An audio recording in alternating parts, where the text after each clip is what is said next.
ఇశ్రాయేలు, నీవు నాకు సేవకుడవై ఉన్నావు, నేను నిన్ను మరచిపోజాలను అంటున్నాడు. నేను మర్చిపోను నిన్ను. అమ్మా, అయ్యా, తమ్ముడు, చెల్లి, దేవుడు మర్చిపోయాడు నన్ను అనుకుంటున్నావా? నీ కష్టం అంతగా ఉన్నదా? నీ యొక్క బాధ, దుఃఖం అంతగా ఉన్నదా? దేవుడు నన్ను మర్చిపోయాడు, యేసయ్య నన్ను మర్చిపోయాడు అనుకుంటున్నావా? ఇక్కడ దేవుడు నీతో మాట్లాడుతున్నది, నేను నిన్ను మరచిపోజాలను అంటున్నాడు. మరచిపోను అంటున్నాడు. ఓ ఇశ్రాయేలు, నీ పేరు పెట్టుకో అక్కడ. అమ్మా, మరచిపోను, నేను నిన్ను మర్చిపోను. ఎందుకంటే నువ్వు నా బిడ్డవు కదా. యేసుక్రీస్తు రక్తములు, నా రక్తములు నువ్వు కడగబడినటువంటి బిడ్డవు కదా. కాబట్టి నేను ఎప్పుడు కూడా మర్చిపోను. నీ కష్టమేంటో, నీ బాధ ఏంటో నేను చూస్తూనే ఉన్నా. కాకపోతే నువ్వు అడుగుతావని, నువ్వు దయచేయమని అడుగుతావని నేను ఎదురు చూస్తూ ఉన్నా.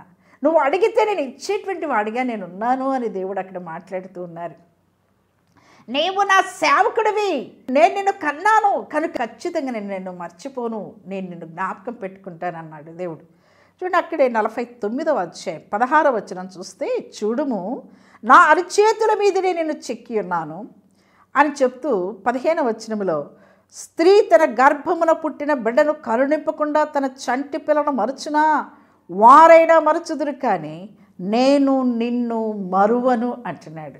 ఎంత మంచి మాట, ఎంత ధైర్యం ఇచ్చేటువంటి మాట కదా.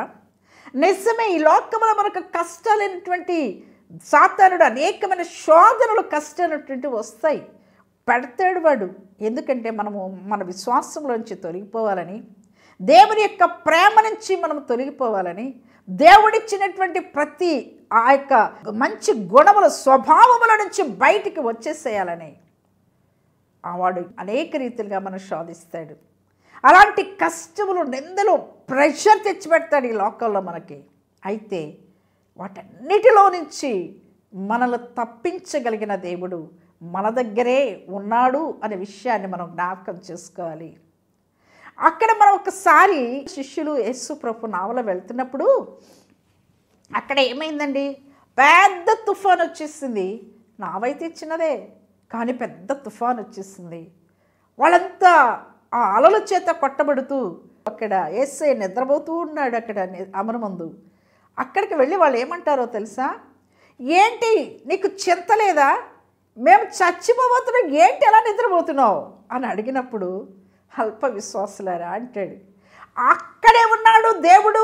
దేవుడు అక్కడ నెలలో మునిగి చనిపోవటానికి రాలా, మన పాపముల కోసం కల్వరిశిలలో చనిపోవటానికి వచ్చారు ఆయన. నీకు శ్రమ, దుఃఖము కలిగిందా? దేవుడు నీతోనే ఉన్నాడు. నువ్వు అల్ప విశ్వాస పడవద్దు. నాకు ఈ శ్రమలు పోవు, ఈ కష్టము పోదు, ఈ యొక్క దుఃఖము పోదు, ఇది ఇట్టనే ఉంటుంది, ఆ మాటలు నీ నోట రానియద్దు. ఇక ఇంతేలే నా జీవితము, ఆ మాట రావద్దు. అనేక మంది కష్టములు భరించలేక ఏం చేస్తున్నారంటే దేవుని మీద ఆధారపడలేక సూయిసైడ్ ఆలోచనలు కలిగి ఉన్నారు. అమ్మా, అయ్యా, బాబు, అలాంటి ఆలోచనలు వద్దు. చెల్లి, అలాంటి ఆలోచనలు వద్దు.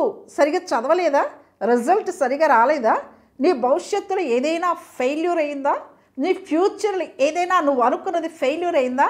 చాలామంది లవ్ ఫెయిల్యూర్ అయినప్పుడు కూడా ఈ విధంగా తలంపులు తలుస్తారు. దేవుని చిత్తము లేకుండా నీ జీవితంలో ఏది కూడా జరగదు. నీ సొంత నిర్ణయం చొప్పున నువ్వు దేవుని బిడ్డవు కనుక ఆయన చిత్తము చొప్పునే జరుగుతాయి సమస్తము కూడా. నేను నిన్ను అరిచేతుల్లో చెక్కుకొని ఉన్నాను, నేను నిన్ను మరవను అంటున్నాడు దేవుడు. నీ కన్నీటిని తొడపటానికి ఆయన నీ దగ్గరే ఉన్నాడు.